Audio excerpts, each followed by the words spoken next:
นี่บางប្អូននេះកូនស្លុកម៉ាឡេខ្ញុំអស់ហើយអានេះឡើងខាប់មានក្រោមពី1000ទេបងប្អូននេះគេនឹងនេះខាប់មកគេនឹង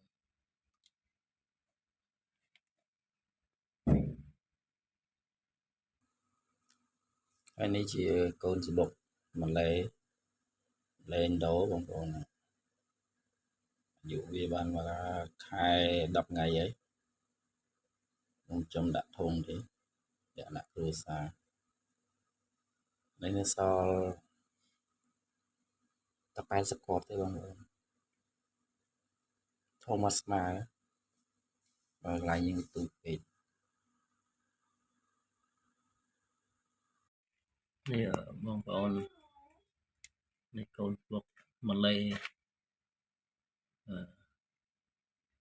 ខ្ញុំអស់ហើយអានេះឡើងខាប់មានក្រោមពី1000ទេបងប្អូននេះគេនឹងនេះខាប់មកគេនឹង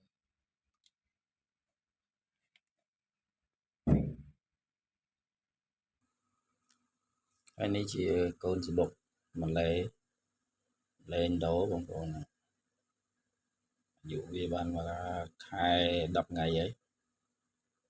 ខ្ញុំចំដាក់ធុងទេលក្ខណៈគ្រួសារនេះនៅសល់តែ80គ្រាប់ទេបងប្អូនធំមកស្មើ